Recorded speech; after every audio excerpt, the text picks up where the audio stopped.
Daily Habits for Sustainable Weight Loss. Expert advice with Dr. Alicia Shelly. In this insightful interview, we explore the science behind weight loss and how daily habits can play a crucial role in achieving sustainable results. Our guest, Dr. Alicia Shelly, shares her expert advice on healthy living and habits that can help you make progress towards your weight loss goals. Many of us are so into that, aren't we? Whether you're struggling to shed stubborn pounds or looking to maintain a healthy weight, this conversation is full of actionable tips and practical advice. Dr. Shelley's inspiring story and professional expertise are sure to motivate you to take charge of your health and make positive changes in life. Join us for this much watched video and learn how to make daily habits work for you. Welcome to the Wellness Driven Life Show, where you're about to go on a wellness driven ride.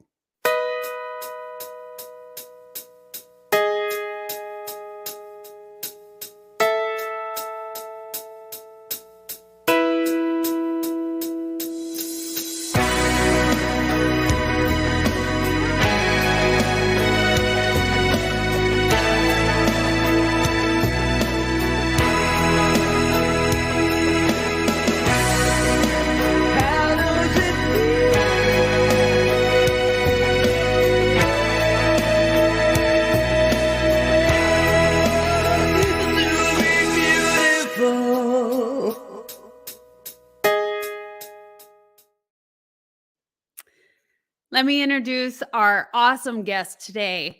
Dr. Alicia Shelly is a board-certified internal medicine and obesity medicine physician with Wellstar Medical Group in Douglasville, Georgia, a suburb of Atlanta. She is the host of Back on Track, Achieving Health Weight Loss podcast and Thrive for Life YouTube channel. She is a renowned speaker and best-selling co-author of Made for More, physician entrepreneurs who live life and practice medicine on their own terms. Please help me welcome Dr. Alicia Shelly. Hi, welcome. Thank you for having me. It's a pleasure. Thank you so much for being here, our guest on the Wellness Driven Life Show. I'm so happy to be here. I'm so glad to be able to talk a little bit more about my experience and just how you can live a healthier and happier life. Yeah, you have an incredible journey, an incredible story. I'm looking forward to sharing that with the audience as well. So let's get started. Why don't you share a little bit about you? What's your background? So I am a board certified internal medicine and obesity medicine physician, and I've been in practice for the last 10 years. Not necessarily always in Atlanta, but definitely in my field for a while. And I had struggled with my weight for since childhood. This was something that I have been battling with, going up and down with life, stress. It wasn't easy going through medical school and residency, and my weight showed it. You know, sometimes you're just waking up and just going to see the patients and doing the best you can. And you would eat on the fly. You weren't able to exercise as much. And so it made it somewhat difficult. And so I reached my highest weight right after residency, where I guess it's just the stress of it all. And I knew I had to do something different. And I had tried Jenny Craig, Weight Watchers, exercising with trainer, all the different things, but it just wasn't enough for me. And so I ended up undergoing bariatric surgery, and I was able to lose 80 pounds with it. And I did really well. I was able to maintain the weight, still continuing to exercise, picked up running, and really enjoyed it. And then all of a sudden, life stress started again. Life started getting hectic. And I noticed that my weight started to creep up again. And then before I knew it, I'd gained back 40 pounds of what I had already lost. And at that point, I knew I really needed to do something different because I've done everything that I knew how to do, and except for just making sure this was more of a lifestyle. And so I focused on my lifestyle changes, making sure I was more consistent, not only with what I was eating, but how I was moving, making sure I'm getting a good night's rest, reducing stress, reducing burnout. These are all very important things when it comes to weight loss. And then eventually I ended up starting to do triathlons, and I noticed that my weight started to decrease, and now I've been able to maintain it with that. I always kind of say that it's never out of the woods yet. It's I feel like I'm in remission, that this is always a progress. It's a journey per se, it's a marathon, and so I'm always continuing to move forward, but it was definitely something that I had to go through so that I can get to where I am now. April, you're on mute. I realize that. I said, absolutely. I realize so much that so many things that you've said are key points. I love the words lifestyle. I love the word remission. Uh, so let's go back on a few of those things, because I think so many of us, like you talked about, you day in and day out, you were just doing all of the things and trying to show up the best that you could and fill all of the things. When we're living life that way and we're not taking time for ourselves, and then it's impossible to show up well or live in a good way, which is why we're here on the Wellness Driven Life Show, right? So we can start sharing things that have worked, stories of resilience, and what we did to be able to share with others the tips and tricks that they can utilize in their own life. So when you were practicing, you showed up for your clients the best you could, and all of that stress started showing up in your body, and then the weight gain and the not feeling great. And when you started doing that, you said, I need to make a change. So surgery, and then stress happened again. The weight started coming back on again. And uh, I haven't gone to the point to needing surgery or anything yet, but I absolutely understand, as I think the majority of Americans, when we talk statistics, can understand that weight gain and the stress of everyday life, and that's the byproduct of it.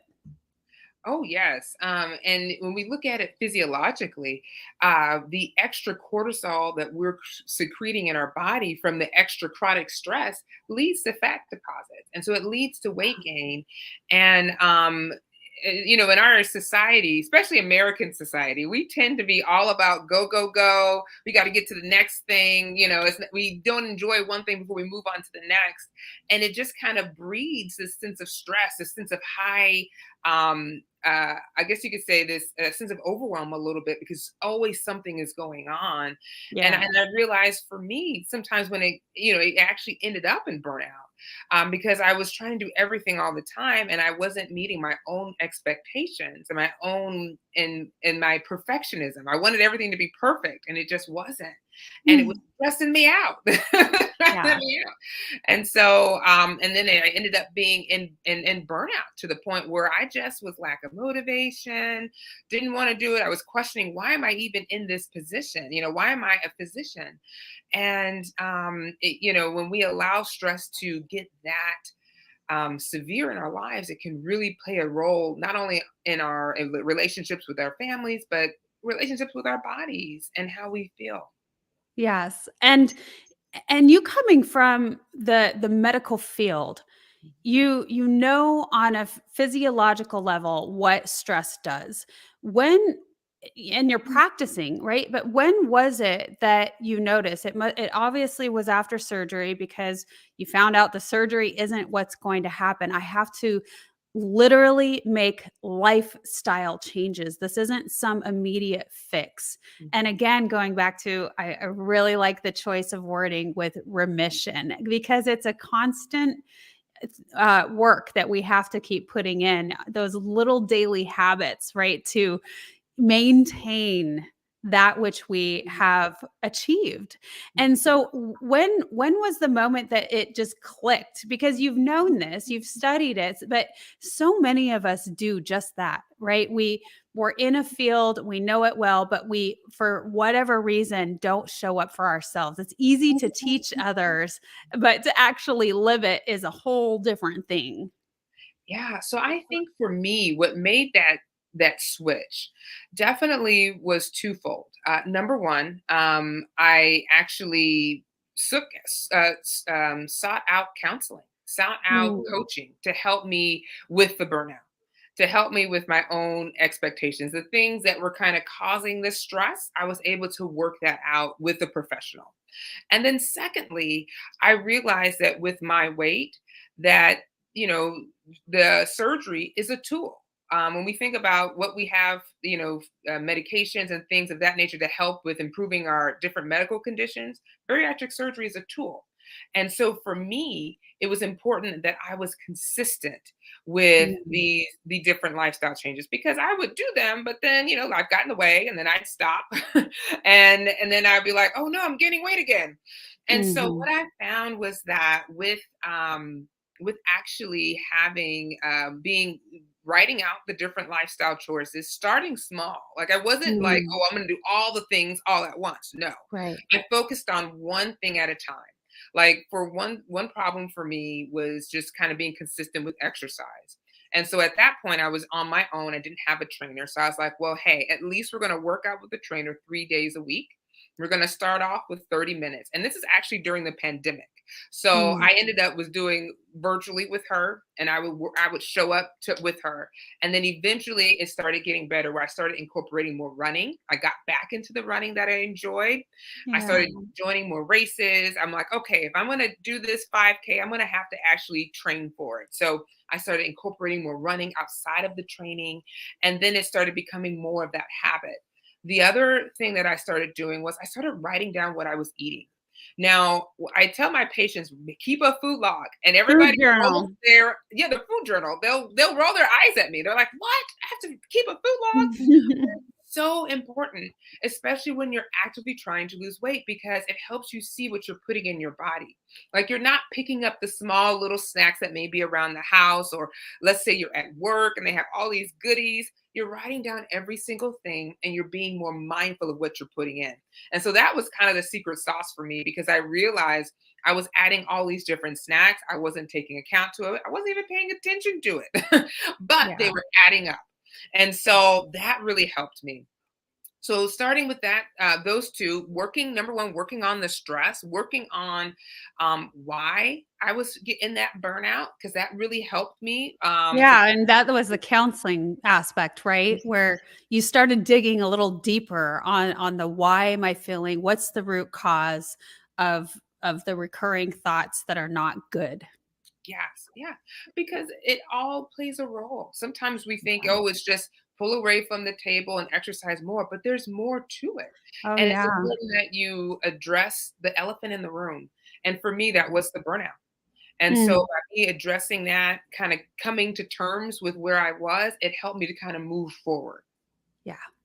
Yeah, and, I also really like that you had the accountability partner with a coach, and I Mhm. think that's a really big key also, having somebody alongside you, to push you, to make sure you're showing up, to cheer you on, and, finding the right person for that can be tough, which is why I think so many people go into coaching because they know that reality. It's when we ask a friend or a family member, they that emotional aspect gets involved and they're like, "Well, I'll let you slide. It's okay because you're going through this." And so they're not really truly holding you to the fire, right? Where a coach might be distanced enough to be able to do that. So I love that accountability aspect. And then a food journal. My mother always told me to keep a food journal. I still have never done it. It's time to fess up to that.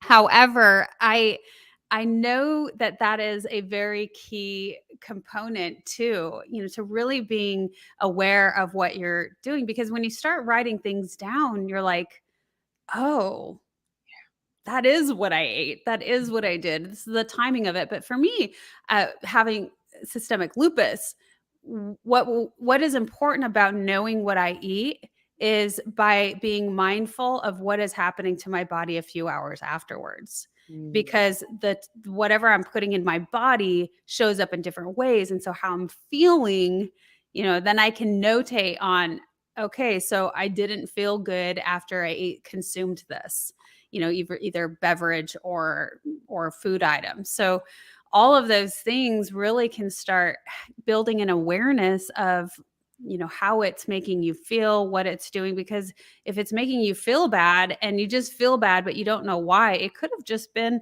that little piece of bite that you took, right? yeah. Oh, exactly, exactly. So, and it's so important for you to be aware of things, because what I find is that, like, when you're more aware of it, you can be able to make changes. Sometimes if you don't know what you don't know, and Yeah. so sometimes by keeping that food log or just being mindful, and it's not, sometimes people, it can get a little overwhelming, but at least if you're doing it, if you're concerned about it, like, do it for a week and kind of see where you can make some tweaks, what can be, going better. I think it's very interesting that you mentioned that with your condition of lupus, that you've noticed that certain foods made you feel worse. And so Mm. sometimes by tracking that and being more mindful of it, you're able to make, changes so that you don't feel that way. So you're absolutely right. It's important to have that mindfulness and Yeah. accountability to yourself too. It does. And so there's a couple of different ways I want to go, because I want to bring in the photos because I think they're so powerful. So I think that we'll start there. I want the audience to understand exactly where you came from and the amount that you have achieved. It's just absolutely fascinating. I have met you in person, and so I know you're looking good, girl, right now. And just so inspiring. When you sent me these photos yesterday, I was blown away, and I was so inspired to be like, "Oh my gosh, if she can do it, I can do it." And Yeah. I know this. I'm very familiar with the fact that change is constant and we can always get to a point that we want to be, that it's never too late. And at the same time, how human of us to go back in our minds and feel like it's too late, or I'm too old, or I'm too this, or I'm too that, right? And you are such a huge testimony. Why don't you start talking about these incredible photos? Yeah, so this actually was, and I want to say this was in 2014, 2015. Before I had gastric surgery, I was at my highest weight in this picture. I was 285. And I don't think it's kind of funny when you're in it, you don't realize that you're carrying such extra weight. Mm, But when you start to lose the weight, you feel so much better. You're like, wow, I feel lighter on my stomach. I feel lighter. I pick up like yeah. 200, how much it would be. And I'm like, oh my gosh, I can't believe I had this much weight on my body. But Wow. this was me when I realized I have to do something different. It's not working. Um, Yeah. and I look at that person and I'm like, wow, I can't believe it. I can't believe it how far I've come. So it's truly amazing. And it wasn't, and I'll be honest with you, this wasn't something that's not fly by night. This wasn't like, oh, Yeah. I Right. did this in like 60 days or 3 months. This was something that's taken Years. time over years. Um, Yeah. I remember I was in Yeah. the grocery store and there was looking at the magazine. It was like lose 40 pounds by Memorial Day. And I looked at the date of the magazine and it was May 9th. I'm like, wait a minute. You mean you want me to lose 40 pounds in 3 weeks? This is not sustainable. Not Eh, not realistic, not healthy. healthy at all. Well, and it reminds me of, just like surgery. When we do something that's that quick fix, and we all want that nowadays with information coming at such a rapid pace. We expect instant, and instant results aren't good for us all the time, right? They can be healthy for us, but not on a physical human level. So um the amount of patience and grace that we have for ourselves is absolutely 100% needed. I want to bring in one of the comments. Hilary says it sounds like she was gathering information from several sources. Once we have the information, we can make changes. How do you feel with the weight loss? And I think you're talking about that a little bit right now, at how you feel. Like you talked about, if I hold that much weight, I can't believe I held this on my bones. Yeah, you know what? It feels, I'll be honest with you, it feels good because you sometimes Yeah. don't realize this, but getting in a plane, I was in a plane just last weekend, and there used to be a moment where I really did not want to get on a plane because I was afraid of the person sitting next to me and how we would be so I'd be so scrunched next to that person, and how I would feel bad that I was maybe impeding on their space. I remember I had a story. I was on a flight. I was on standby for Delta, and I'd gotten a seat on this flight, and they had me sitting next to a lady. The lady was just had issues with weight, just as I did. But she looked at me and she's like, "Well, can you find another seat?" And I'm like, "Ma'am, this was like the last seat on the plane." And if it Oh, wasn't for wow. a gentleman who was like, "You know what? You can sit here, ma'am." He was a very nice gentleman. And it just like when she said that to me, it just crushed my heart. And sometimes people don't realize the words that you say, how you can really affect somebody. It was probably, she didn't want to be smushed either, but it just it just felt so uncomfortable. And the fact that the Yeah. man was so nice enough to allow me to sit next to him and it wasn't a big thing, it really made my day. But to get on a plane now, to realize that I am not touching the person next to me, that I have room on a flight is amazing for me. And you don't realize it when you're small, but when you are in that situation, at least for me, I felt very uncomfortable because I felt like I was impeding on that person's space. So it does feel good to lose the weight. The funny thing is that in my mind, I'm like, I still have to maintain it. Like it's not how can I say this? It's not as if it's over for me. It's more of like I have to keep moving forward. I have to keep going. I have to maintain this. And so it does feel good. It feels great. And the fact, and I didn't mention this, although that I've been able to start running, I've been able to complete 6 marathons, 2 Ironman halves, working on my full Ironman this year. And I would not have been able to do that at this weight. I Yeah. that person would not have been able to do that. Of course not. Yeah, it would have been very challenging, taking it a lot longer, wouldn't it have? Yeah, yeah, that it's just amazing and inspiring. I can bring in this other photo. This is another one. Tell me about this one. Yeah. So this was actually right after residency. I was starting as a primary care doc outside of Atlanta, and this is what I looked like right after residency.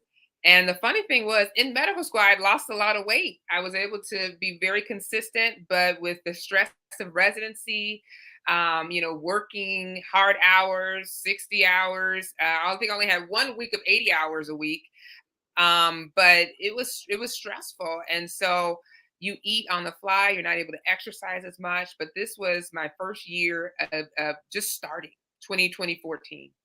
And so, and just starting a new job, starting a new chapter in life, Yeah, basically. Mhm. and then And here we go. Look at that difference. yeah. Absolutely astounding, truly. This was a photo of me as I was, so last year I attempted the Ironman Chattanooga. I had 2 flat tires and had to leave the race, but this was the beginning of race. And it was actually a good race until I had 2 flat tires. But this was me. This was after a year of training for an Ironman, of learning how to swim, run, and bike, and just being in basically the best shape of my life is in that photo. Mm, The best shape of my yeah, life. yeah, I'm excited to get into how we did this. This is in New This is York? this is actually in Atlanta. We have our this is 4th of July, our Peachtree Road Race. And this was our 10 or 10K or a 6 miler. And every year I love this race because there's so much energy, but then you're able to just kind of dress up festive for 4th of July. So Make it it was really fun. a Yeah. lot of fun, a lot of fun. So it's hot and humid, but a lot of fun. And then this is me climbing Mount Kilimanjaro. So I had the opportunity Wow. to go to Tanzania and we were able to do the first stage of Kilimanjaro. So this is us getting ready to go up the mountain. And actually the funny thing is we were in the part where it was just like forest. Just you saw monkeys, you had waterfalls. It was so beautiful. I was like, this is so beautiful. So we were able to do the first stage of the Mount Kilimanjaro. That's a huge feat. I don't know if many people in the audience know, but just look up Mount Kilimanjaro. Just look it up because it is not something that's small. It's a great achievement for people to get to that point. And this was my first Ironman half Chattanooga. So Hmm. um, this was cheers. So this is after me. I was just after I passed it, and they're like, "You have done it." I was just bawling, crying. The lady was like, "Please stop crying. I'm about to cry," because I just couldn't believe that I had prepared myself to do this. So I'll be honest with you. I never thought I could do an Ironman. I never thought I could do an Ironman. In fact, I Yeah. would watch the people on TV and be like, I could never do this. And so I challenged myself last year to get in shape to be able to do that. And so I was able to do an Ironman half. And now I'm gonna really, really do it. I'm in redemption mode. This is redemption year where I'm actually gonna do the full Ironman. I had trained up to Oh, that point, but I didn't get a chance to finish it. But we're gonna finish it this year. And so this is me getting my first Ironman half. And it was an amazing race, amazing race. that is so cool. Uh, yeah, make sure that people know how important that is when you said, "I can never do that." And then Mhm. you did, or you're halfway there, but you know that you can. Mhm. So never say never, and dreams come true. And thank you so much for sharing that because wow, again, truly inspiring. And we're going to go into our first commercial, and when we come back, I want to talk about how you merged into that running part again, because when we're holding on to so much excess weight, and we also want to be nice to our bodies, right, and not overdo to reduce injury, you can't just jump in. So I'm excited to learn your journey about that. Stay tuned. Hello, everyone. I am Kim Jacobs, the host of The Kim Jacobs Show, and you all know who's right here with me, Dr. Les Brown. How are you, Dr. Brown? I'm blessed and highly favored. Ladies and gentlemen, this is the time you want to give yourself a competitive edge. If you got a message, you have some knowledge or experience, a story, or if you want to do something adventurous and exciting with your life that can increase your credibility, expose you to millions of people, I'm encouraging you to have your own talk show. I used to have a talk show. That one talk show catapulted me to another level. Now there are more people watching the internet, as you are aware, than television. Yes. Come on, somebody. That's And right. Dr. Kim Jacobs, she trained people on how to have their own talk show. She will train you how to do that. And now, with me working, partnering with her, now you have the combination of an audience, expansive audience. We have over 4 million people in all of our platforms, and the coaching you need to grow your business, to grow your multi level marketing organization, to draw more attention to yourself in this noisy economy. Go ahead, Kim. So, in the training that I do, Les, I actually do a 6-week training. It's 1 hour per week. And each week, I meet with the individuals one on one. We go through and we talk about all of the things that's necessary for a show to become a reality. We go from how to actually identify your focus area, what's going to be your ideal customer that's going to be tuning in.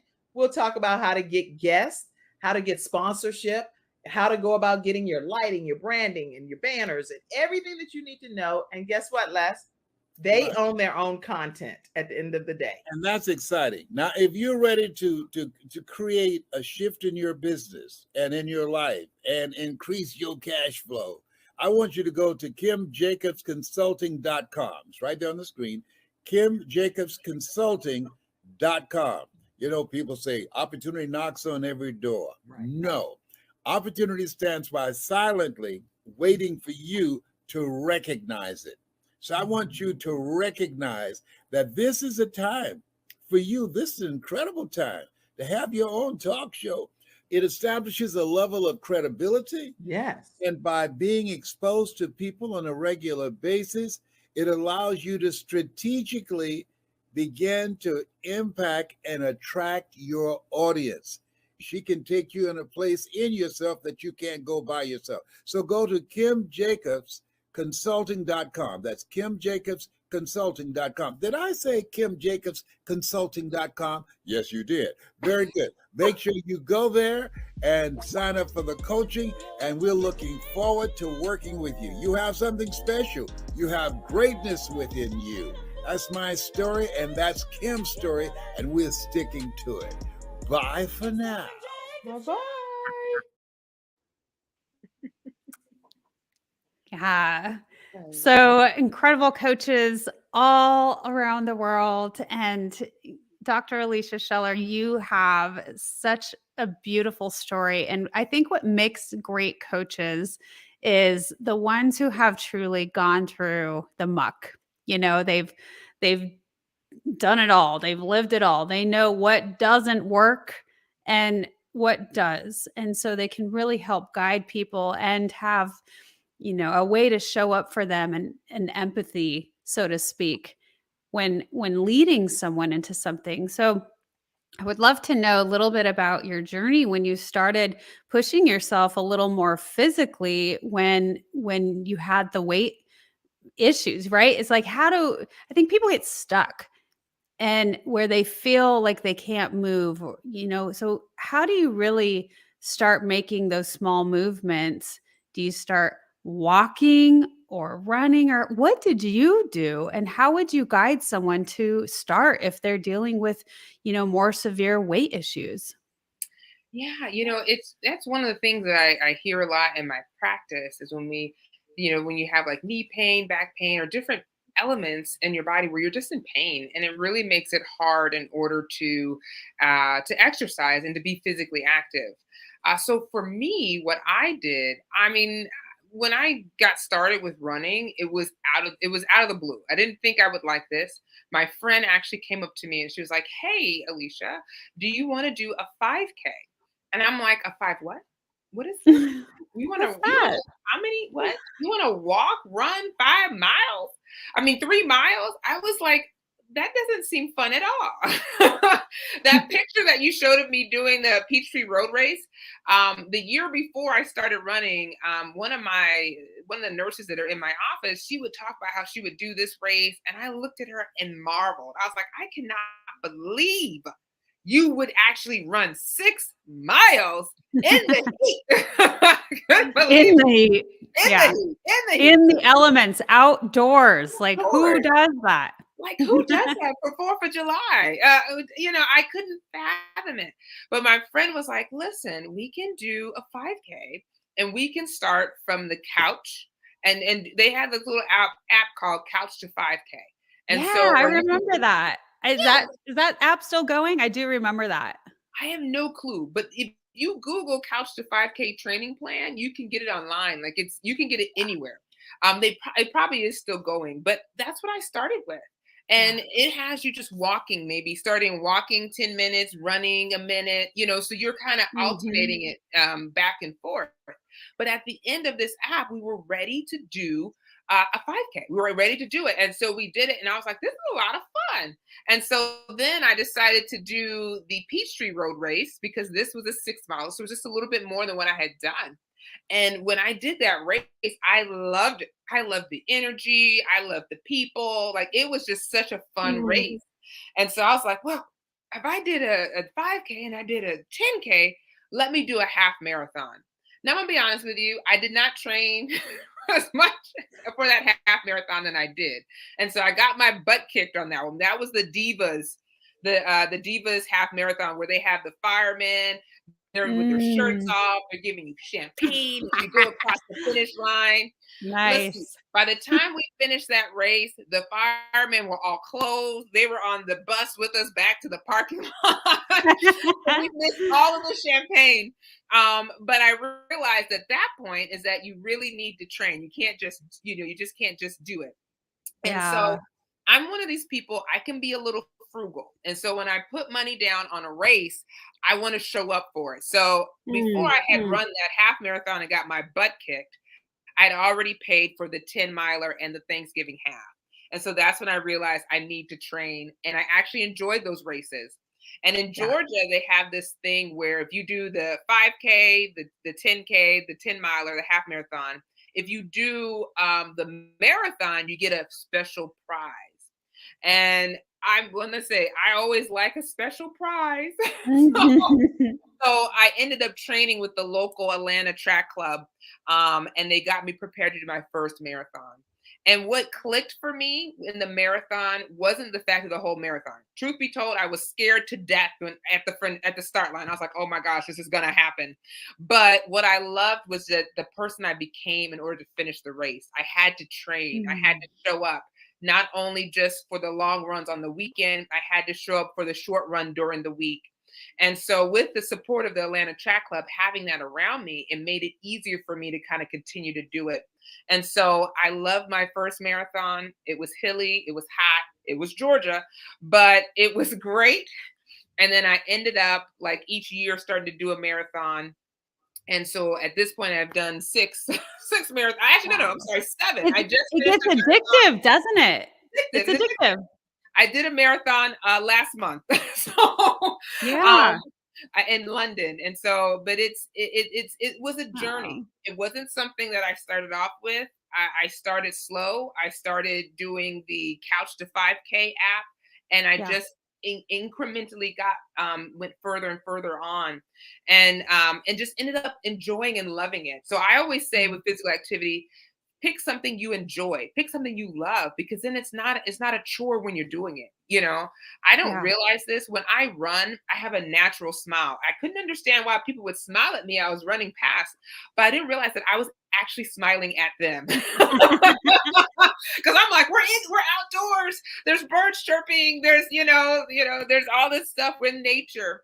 And so That's it's so funny. I think I look like either angry or let's say determined. determined. I probably have this determined, serious look when I'm running, but I love that you smile. That's so cool. A natural smile. I couldn't figure it out.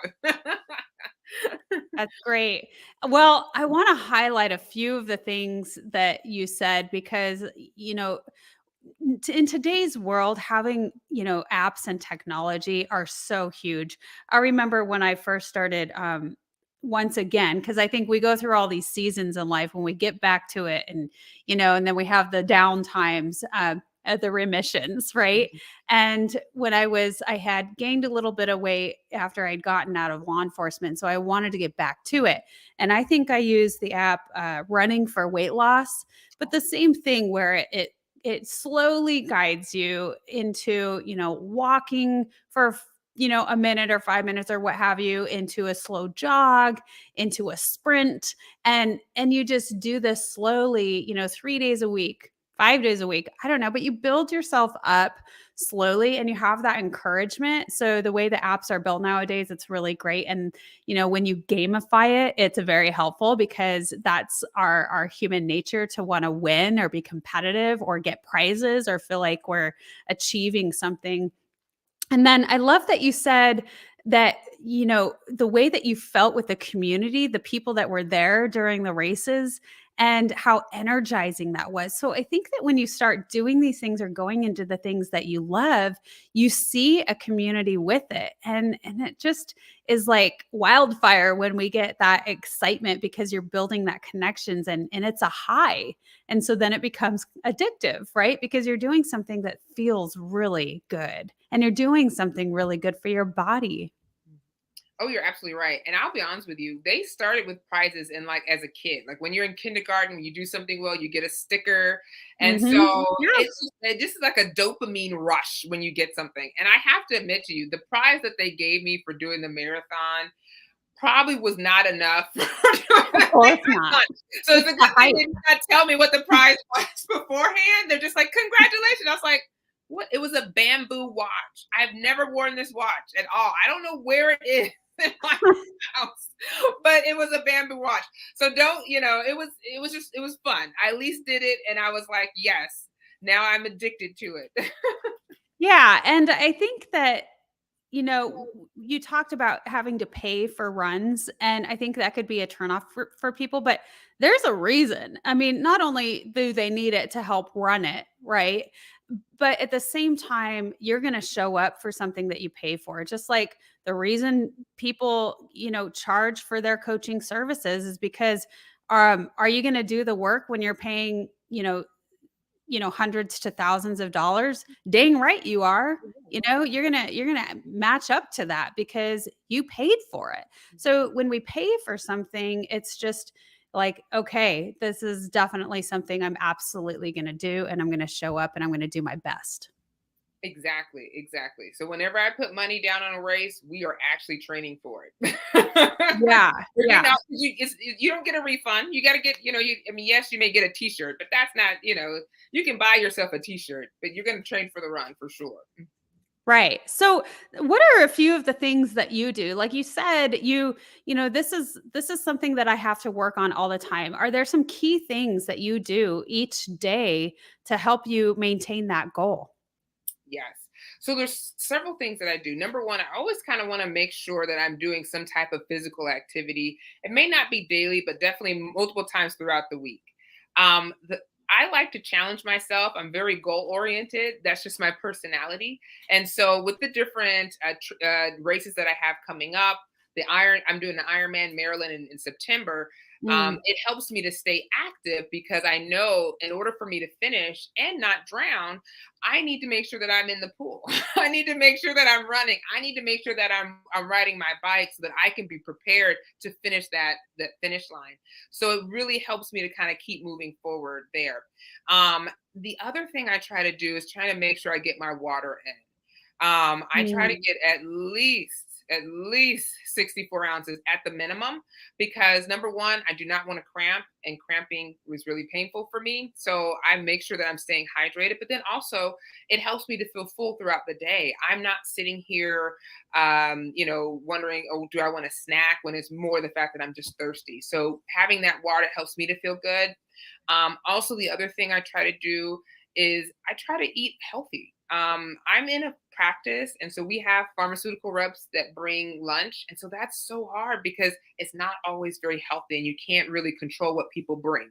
And Right. so I sometimes want to make sure that I bring my lunch. Not that I'm trying to be antisocial. It's just that I just want to make sure I can actually eat a more healthier lunch. Because sometimes they bring pizza, sometimes they bring other stuff. They had lasagna today. So, it just you never know. So tempting.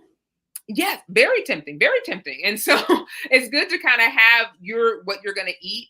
The other thing is sometimes life gets in the way. So if I am not able to plan out my meals for that week or able to cook that week, I'll get a meal service. So somebody who will make a healthy meal, I'll just purchase the meal for the Mm. week.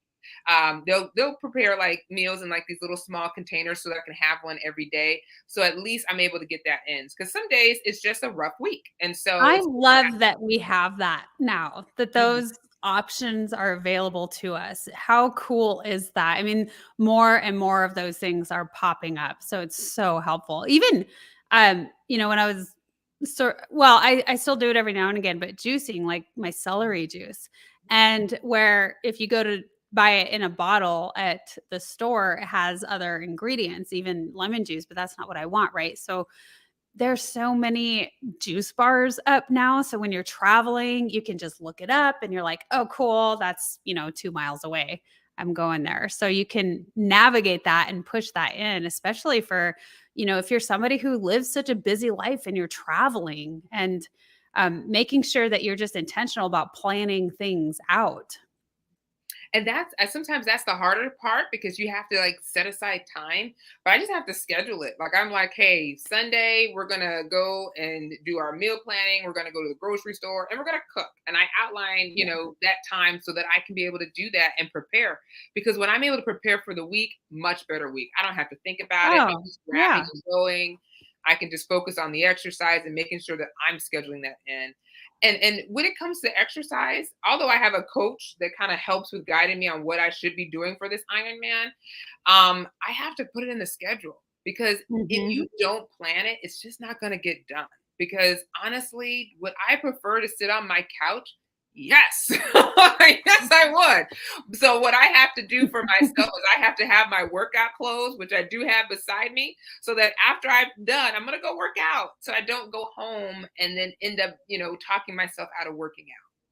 Yeah, I love that. I can't remember who it was a book I read it out of or something, but they said just that. They said, "You know what? The night before, I put out my workout clothes, everything that I need, including my running shoes, right next to my bed." So when I get out of bed in the morning, because when you first wake up, that is the last thing you want to do, right? Is Yes. put on your clothes and go out for a jog. I struggled with that, even though when I was running a lot, I loved running, but in the morning and my body is tired and stiff and achy. It's truly the last thing I want to do. But that helped me so much to make sure that I was set up for success and I was intentional about making sure, because when I looked at those clothes, I was like, April, you told yourself you're going to do this. So you better do it. And I did. And so that's a really great key point. Thank you so much for pointing that out. Now, do some of these things, when you've talked a lot about overcoming burnout, are these the same sort of things that help you manage not going there to where you're reaching that burnout level? Or are there other things that you include with that? I would say probably a combination. So definitely when I go for a run or when I go exercise, it helps me to kind of get out of my head a little bit because I'm focusing on something else. But then it allows me to be able to de-stress. Mm, Sometimes I can think through a complex problem or a complex situation at work that may be causing me some angst. And I'm able to kind of remind myself, well, you know what? You can't change the things you can't change, so you yeah. can only do what you can do at this moment. And I can't worry about what else somebody else is thinking or what else somebody else is doing. And so it kind of gives me that space so that I can really kind of, get down to the crux of what's kind of going on with me and kind of working my way through it. Mm, Um, I do continue the coaching for burnout because life happens and stuff just kind of keeps popping up. I think that's just life itself. And sometimes it's good to have somebody who's impartial, who is actually has no skin in the game, who's not going to talk about you behind their back, or even if they did talk about you, it doesn't matter. So, because they're not like in your circle, so it doesn't matter at all. They're not going to affect you. But it's really good to have somebody who's separate from like you mentioned, your friends and family who you can kind of confide in and kind of talk things out. And they can bring out different aspects that you may not have thought about. And you're like, oh yeah, that's right. I'm glad you mentioned it. So I do try to keep that up because I know that just with life in general, and I am who I am, I need that support. So that combination, and then also too, the one good thing with the Ironman, because you're working out so much, I realized that I need to do more stretching, and so that's where that yoga yeah. comes in. And the David Goggins highlighted that intensely in his book. He was like, "You got to stretch, man, because you will fall apart." And I remember I learned that a lot when we were running extensively every single day, just crazy, like in police academy, and the importance of stretching. And I had one of our coaches. She said that stretching before a run is sometimes more important than stretching after. But absolutely stretching. Oh yeah, and it makes a difference. It helps with kind of that, when you're doing the yoga, it kind of helps with kind of that Mm. meditation and kind of just kind of letting things out and just kind of decreasing your stress for the most part. But yeah, stretching is so important. Like we do it before, we do it after, we do it the next day, just because I realize that as I age, these joints aren't getting any younger, and we gotta take care of them. Yeah. Yeah, absolutely. Short term, long term, it avoids your potential for injury, greatly reduces that. So I'm so glad that you brought that up. So, but those are just some of the things that I do to kind of help reduce the burnout and just, making sure that I have fun. So when I run the race, I realize that I'm not going to win. There are people who are a lot faster than me. So Mhm. since I'm not going to win, I'm going to have fun. So I like to Yeah. take pictures. I like to smile. I'll be like waving at the crowd. When you're running long distance, you can't necessarily dance. I don't know how people dance because I'm like, oh my gosh, I can't move I've like done that. it. I have danced and ran at the same time because I was full of so much joy and excitement. It is possible. It is possible. It's possible. I just sometimes like slow move. I do the whole shoulder thing, but I kind of, but it's just having fun. Making it fun is Yeah. what I like to do. So, when I run, I try to make it as much as fun as possible and just enjoy the moment and live in the moment. Yeah, that's absolutely. And that's the joy of it, right? That's part of living. So, and I just wanted to say something too when running because I haven't been doing it lately, but so much of my life involves running. I really do enjoy it. And it is this meditation and this time to reflect. And it is a high. Like it feels so good to be doing it. And I'm getting so inspired by all of the guests on my show. I'm going to Come on start. back. Come on back. Yeah. I think it's gonna happen starting soon. So I had a comment that came in. Manly said, "I'd say that's winning." Yeah. Oh yeah. Oh yeah. Because having you only live one life, and you got to enjoy it while you can and live the best life, being happy and healthy. And so sometimes finding ways to incorporate physical activity while being that's fun, that's exciting for you, that's what makes it all worthwhile. Yeah, it does. So we're gonna go into our last commercial, and then when we come back, I want to hear the what's next for you, Dr. Shelley. Stay tuned. With key ingredients supported by over 80 clinical trials, the exclusive formulation of the Bella Grace Collagen Elixir is changing lives everywhere. Ingesting collagen peptides alone is not very helpful. This is where most collagen products fall short, and where Bella Grace changes everything. Unlike other collagen products, the Bella Grace Collagen Elixir controls the gene switches which activate collagen creation and disables the enzymes that break down the matrix. Bella Grace Collagen Elixir contains Verisol, the world's best and most clinically studied form of collagen. These elite collagen peptides influence the skin's collagen metabolism directly from the inside. Nature's most powerful antioxidant.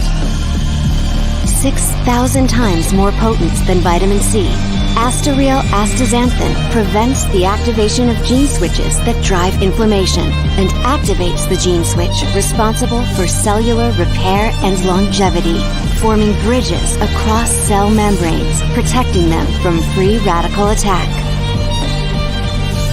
Amazonian cat's claw suppresses the enzymes that degrade collagen and our skin matrix caused by oxidants and inflammation.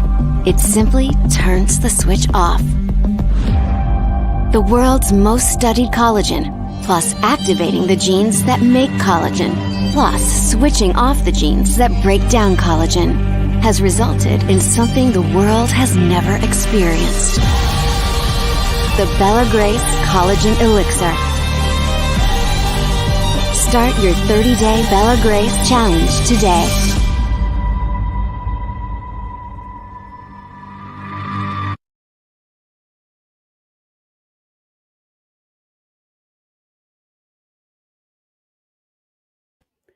So you can learn more about Bella What? Grace in the description below. Sorry, the little reverb there. But I want to let the audience know how they can reach you, and all of your social media stuff is going to be in the description. So for those of you who are watching the replay or want to find further information, look at that description. And for those of you watching the replay, which will be many of you, make sure you put a comment in the comment section. We'll get back to you. But tell us a little bit about what you're doing. And I want to make sure that people know where to find you here. It's www.drshelleymd.com. That's DRSHELLYMD.com. So what are you doing now? What's all the incredible stuff you're doing, and the what's next? Yeah. So right now I'm actually working on my TEDx talk, so that I'll be able to release that here in September, and also another one in October. So I'm super excited about that. Wow, Um, 2 TEDx? two TEDx talks, which has been it's amazing, amazing. I'm so honored that I've had the opportunity to speak.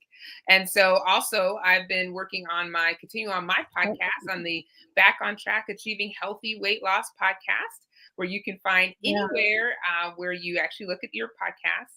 And then also I've been speaking at different medical conferences around. We'll be speaking again in June, and looking forward to in the fall speaking as well.